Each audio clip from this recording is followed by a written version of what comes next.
রহিম। Suhaib online service সেন্টারের পক্ষ থেকে সকলকে আন্তরিক অভিনন্দন ও শুভেচ্ছা জানিয়ে শুরু করছি আজকের বক্তব্য।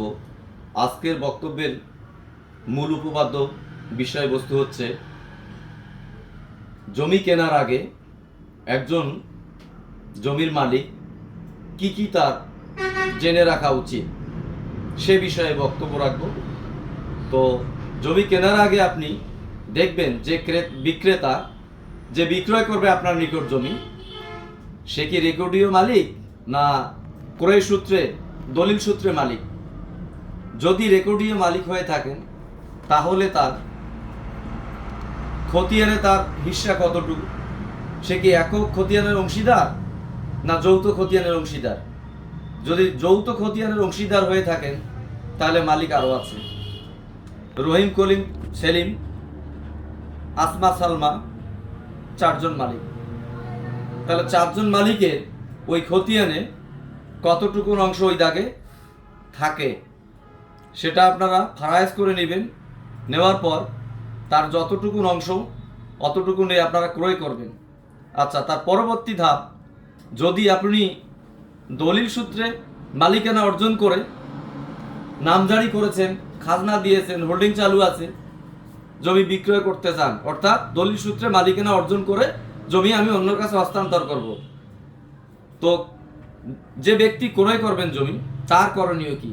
তার করণীয় হচ্ছে, আপনি দেখবেন যিনি দলিল সূত্রে জমি ক্রয় করিলেন যার কাছ থেকে, তার মালিকানা ঠিক আছে কিনা, তার খতিয়ানের অংশ ঠিক আছে কিনা, অথবা সেই ব্যক্তি দলিল সূত্রে ক্রয় করিয়াছেন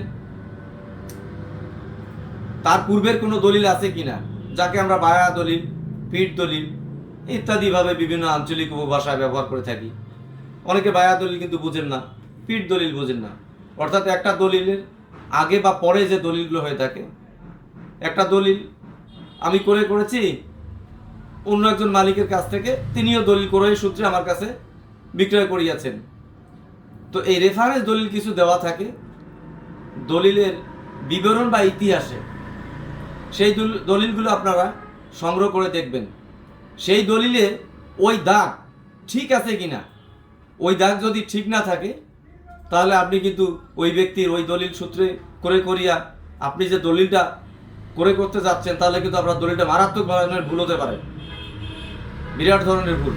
কারণ সে তো ওই দাগ, ওই খতিয়ানের দলিল করেন নাই, তাহলে আমার কাছে বিক্রি করবেন কোন সূত্রে?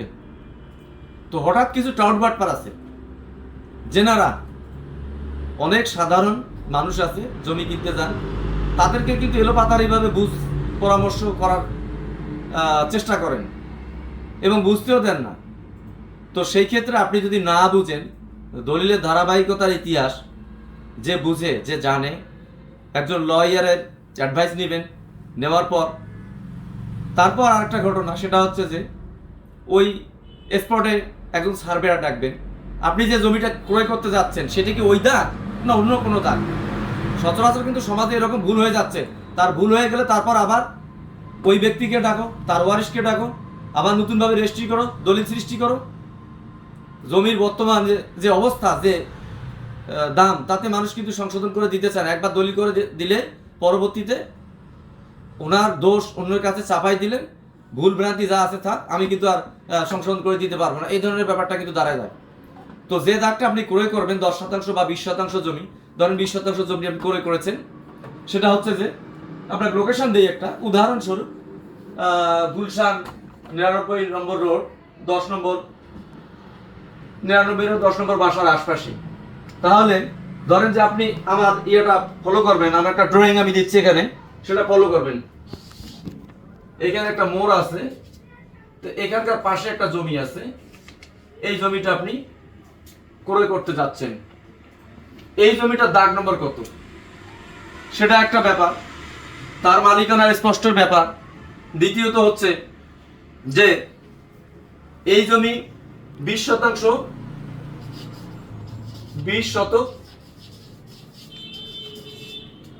কাগজে পাওয়া যায়, কিন্তু ম্যাপ, এটা একটা ম্যাপ, এটা ম্যাপে পাওয়া গেল 18%। তাহলে গুলশান রোডের জমি কত টাকা শতক?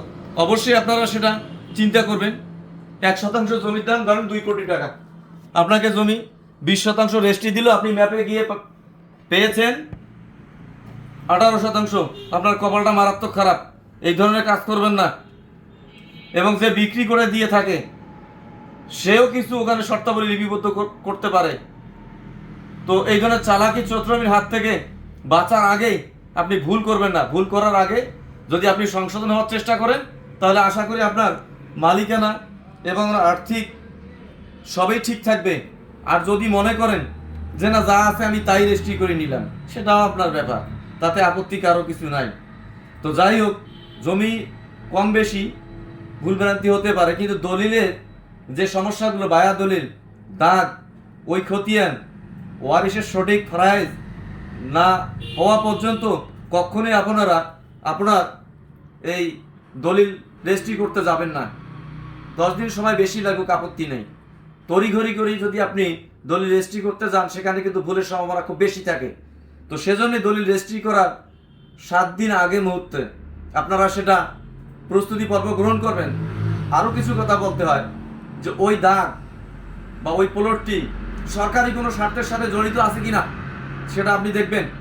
সেজন্য আপনাকে কোথায় যেতে হবে প্রথম স্তরে ওই এলাকার তহসিল অফিসে, তহসিলদারের কাছে যাবেন যে আমার একটু এই সমস্যা হয়েছে, আমি এই জমিটা ক্রয় করতে চাই, তো এটা দাগ নম্বর এত, খতিয়ান নাম্বার এত, একটু দেখেন তো আপনাদের সরকারি স্বার্থের সাথে কোনো জড়িত আছে কিনা। যদি থেকে থাকে ওনারা আপনাদেরকে জানাবেন, যদি না থাকে সেও জানাবেন। কতদিন থেকে খাজনা দেওয়া হয় না সেটাও একটা দেখবেন। কিন্তু খাজনা বাণিজ্যিক, আবাসিক, এরকম অনেক ব্যাপার, অনেক টাকার হার কিন্তু দাঁড়া যায়। দেখা গেলো যে 47 বছর থেকে কোনো প্রকার খাজনা দেওয়া হয় না ওই প্লটের, তাহলে আপনি আপনার ঘরে চলে আসবে। কিন্তু সেই দিকেও লক্ষ্য রাখবেন, তার হোল্ডিং চালু আছে কিনা, সচ্ছল আছে কিনা সেটাও দেখবেন। আসসালামু আলাইকুম।